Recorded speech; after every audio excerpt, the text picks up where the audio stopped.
Buonasera, come state? Bene? Perché avete riso?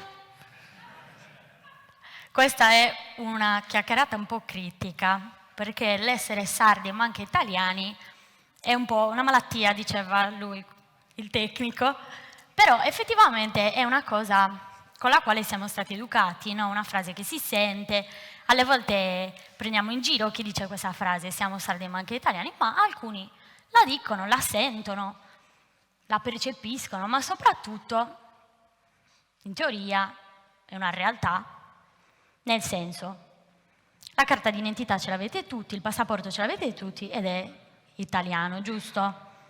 Quindi in teoria siamo tutte e tutti su carta italiane e italiani.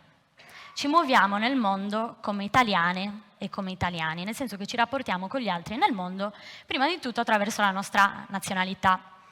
E questo è il nostro stare nel mondo proprio come esseri umani in società. La nazione è l'unità di struttura sociale primaria, diciamo. Però allo stesso tempo siamo anche sarde, siamo anche sardi. Anche se questo essere sarde, questo essere sardi non è scritto da nessuna parte, nel senso non è scritto nella carta d'identità, non è scritto nel passaporto. Quindi a differenza dell'essere italiani, non è posto dalle strutture dello Stato, no? Però siamo sardi o no? Ci sentiamo sardi, ci sentiamo sardi. E allora perché abbiamo bisogno, qualcuno di noi, non tutti, io non lo dico per esempio, perché qualcuno ha bisogno di dire siamo sardi ma anche italiani? Perché quel ma? Perché queste due cose, l'essere sardi e l'essere italiani, sono in conflitto, c'è un conflitto di identità, quantomeno a livello di società, magari a livello individuale no, però a livello di società noi viviamo un conflitto tra queste due identità. E questa è una cosa importante, perché effettivamente cosa facciamo attraverso questo conflitto? Questo conflitto ci permette di notare che effettivamente l'essere sardi e l'essere italiani sono delle identità di gruppo, se così vogliamo chiamarle. E quindi l'essere italiani non è una realtà come il sole che sorge ogni giorno, che tramonta ogni giorno, è una questione identitaria. Ma è così sempre? Tutte le appartenenze nazionali sono questioni identitarie, solo che noi la vediamo come tale perché noi viviamo questo conflitto.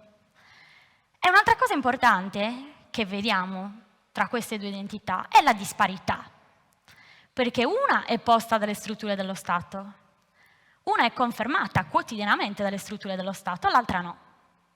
E allora vediamo insieme perché dico che siamo sardi ma anche italiani è una vaula. Questa è l'Italia, lo sappiamo tutti.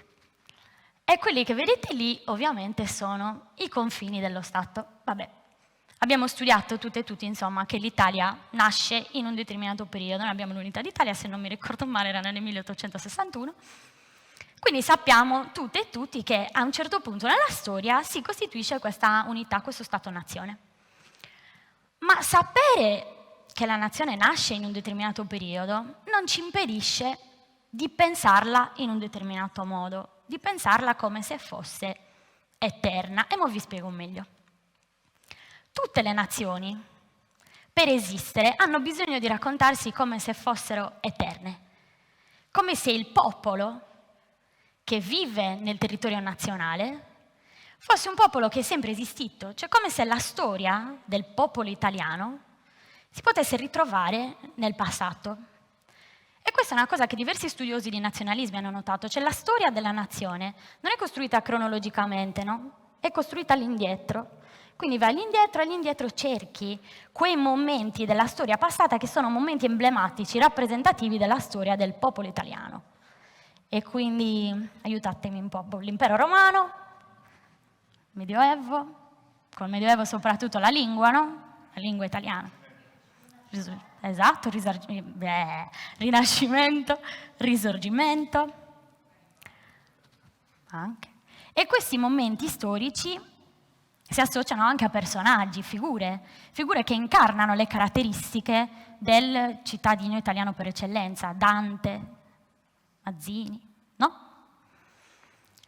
E quindi tornando a quando mi ha presentato Daniela, io ho studiato archeologia e adesso mi occupo di sociopolitiche del patrimonio culturale. Che cosa vuol dire? Vuol dire tutti gli usi che si fanno della cultura, tutti gli usi che si fanno quindi della storia, perché la cultura di fatto è dire noi siamo stati così e quindi siamo così adesso. Costruire la nazione, perché si tratta di una costruzione, no? Ci si siede a tavolino e si dice adesso nasce la nazione. È una questione profondamente culturale, è una questione di manipolazione della cultura. Siamo d'accordo più o meno su questo? E se costruire il cittadino italiano ha voluto dire, e vuol dire anche adesso, ogni volta che si va a scuola, dappertutto, è una continua costruzione del cittadino italiano, ha voluto dire ricercare nella storia questa esistenza del popolo italiano. Ora vuol dire che l'essere italiano è una cosa irriducibile da cui non si può scappare, è una cosa esistenziale, no? Quando si dice ma noi ci comportiamo così perché siamo italiani, si selezionano parti del nostro atteggiamento, ovviamente dimenticandosene altre, che si possono incasellare in questa definizione del popolo italiano, in questa definizione del cittadino italiano. Vediamo cosa è successo in Sardegna. Ve la ricordate questa cartina? Questa cartina aveva fatto scandalo. Era una cartina in un libro per l'infanzia, mi sembra Cuore di De Amicis, e c'erano tutte le regioni italiane con alcuni beni culturali rappresentativi di quelle regioni. Per la Sardegna avevano messo le pecore, che niente contro le pecore, anzi niente contro i pastori, che sono un elemento importantissimo nella nostra identità, però aveva fatto scandalo per tante ragioni. Ora, cosa ha voluto dire costruire il cittadino italiano in Sardegna? Omar Onnis dice che prima dell'unità d'Italia nessuno si sentiva italiano in Sardegna. E c'è una citazione che è attribuita a Massimo D'Azeglio con l'unità d'Italia che disse abbiamo fatto l'Italia, lo sapete il resto, adesso dobbiamo fare gli italiani, esattamente. E in Sardegna questo cosa ha voluto dire? Ci sono pochi studi continuativi sull'uso della cultura nella costruzione del cittadino italiano in Sardegna, però un pochino, ce ne sono vari, quindi si possono un po' sommare e fare un attimino un collage. Sicuramente abbiamo un disconoscimento della lingua, altrimenti non saremmo qui, non esisterebbe ANS. C'è un disconoscimento della lingua, da parte dello Stato un rifiuto costante al bilinguismo perfetto, no? Incorporare la lingua nelle istituzioni, quindi a pari dignità di potere con la lingua italiana.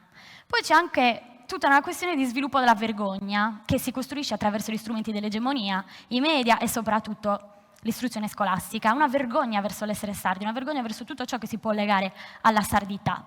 In alcuni periodi storici questa cosa è stata palese, per esempio durante il fascismo. Durante il fascismo, secondo il politologo Carlo Pala, c'è stato proprio un impedimento all'uso della lingua, non si potevano chiamare i bambini con nomi sardi, c'è stata proprio una battaglia vera e propria contro la cultura sarda, perché chiaramente lo Stato fascista è uno Stato centralista, era in modo aperto, palese, contro, ho sputato, non so se mi avete vista, contro queste identità nazionali, no? Contro questa parcellizzazione dell'identità interna allo Stato. Poi in seguito è diventato un po' più nascosto, un po' meno visibile, però è rimasto, È rimasto, in modi un po' diversi. Vediamo ad oggi. Questa immagine non la sopporto. Secondo voi che cos'è? Non ci arriverete mai? Dai, provateci. Dov'era? Dai. No? Era in un oggetto che... Oddio, potrebbe anche essere... Era in un oggetto che compri al supermercato. Sale, chi ha detto sale? È un barattolo di sale che mia mamma ha comprato, io non lo posso vedere, mi dà troppo fastidio.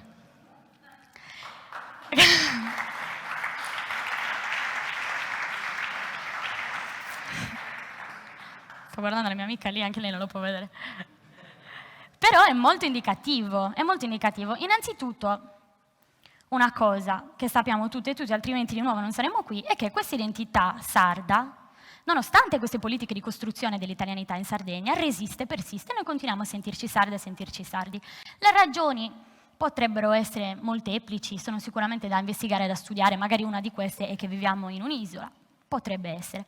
Comunque, quale che sia la ragione, noi ci sentiamo sarde e ci sentiamo sardi. Che cosa è cambiato allora in questo processo di costruzione dell'italianità? Se il tentativo di cancellare l'identità sarda non è riuscita, o di inglobarla nell'identità italiana, non è riuscita completamente, che cosa sta succedendo adesso in Sardegna? Succede questa cosa qui, cioè, oddio, devo stare nella X. Che cosa succede? L'identità sarda diventa una sottocategoria dell'italianità. Cioè, vedete, questo è il tricolore che ingloba bene bene tutta l'Italia più isole, e i quattro mori sono nel bianco del tricolore. Cioè, l'essere sardi è diventata davvero una sottocategoria dell'italianità, che è una cosa che si associa però a una costruzione dell'italianità in Sardegna che si è data sul segno dell'alterità, cioè il sardo come italiano. Era un italiano un po' diverso, cioè anche l'antropologia della fine dell'Ottocento aveva contribuito tanto a questo. Lombroso, tutta l'idea delle razze, no? I sardi in un modo o nell'altro, un po' diversi, una razza magari un po' inferiore. E allora come si conciliano queste due cose? Cioè il fatto che il sardo è italiano, e quindi cosa vuol dire che il sardo è italiano? Vuol dire che tu quando vai indietro nella storia e guardi alla storia nostra come popolo, quella è una storia italiana anche, cioè è inserita all'interno di questo processo storico in cui si può sempre ritrovare e riconoscere il popolo italiano e la cui conclusione naturale è la nazione italiana. Ma come si conciliano queste due cose, questa alterità del sardo e questa italianità del sardo?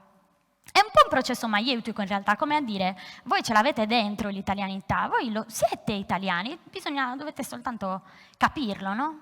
E quindi, pensate dove siamo arrivati, siete italiani in quanto sardi.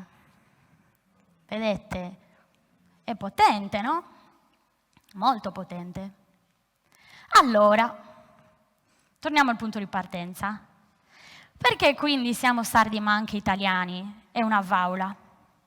Perché queste due identità sono una in contrasto con l'altra, o per meglio dire, magari a livello individuale ci si può sentire sardi ma anche italiani, ma che cosa vuol dire che ti senti sardo e che ti senti italiano? Cos'è quell'identità sarda che tu senti insieme a quella di appartenenza nazionale?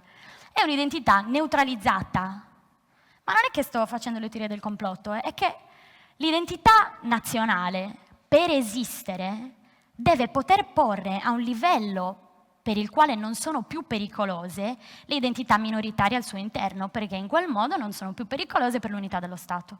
E questo processo è quotidiano, non è che la nazione si dà una volta e poi è fatto, buonanotte all'Italia, è finito. No, è un processo continuo che succede giorno dopo giorno, dopo giorno, dopo giorno, in tantissimi modi piccoli che ci sono nella nostra vita quotidiana. C'è uno studioso di nazionalismi che si chiama Michael Billig, lui lo chiama nazionalismo banale, ed è il barattolo di sale con la bandiera italiana, e quando esci fuori ti vedi la bandiera italiana che sventola, e questo quando apri i giornali e leggi il nostro Presidente della Repubblica, sono tutte piccole cose che però ti bombardano quotidianamente, c'è un bombardamento continuo che ti ricorda, tu sei italiano, non ci puoi fare, è come un dato di fatto, è come il sole che sorge la mattina e come il sole che tramonta la sera, sei italiano. E quindi ancora, anche adesso, anche se non fanno più come durante l'epoca del fascismo, ancora l'identità sarda è o può essere, attenzione, un pericolo per l'unità dello Stato, e quindi ancora quotidianamente deve essere abbassata a un livello per il quale non è più pericolosa. Quindi necessariamente queste due identità sono una in contrasto con l'altra. Non è vero che si può essere sardi e anche italiani. L'unico modo per cui si può essere sardi e anche italiani è neutralizzando la prima, la nostra identità. E quindi per questo motivo siamo sardi ma anche italiani, a vaula, anche questa. Grazie.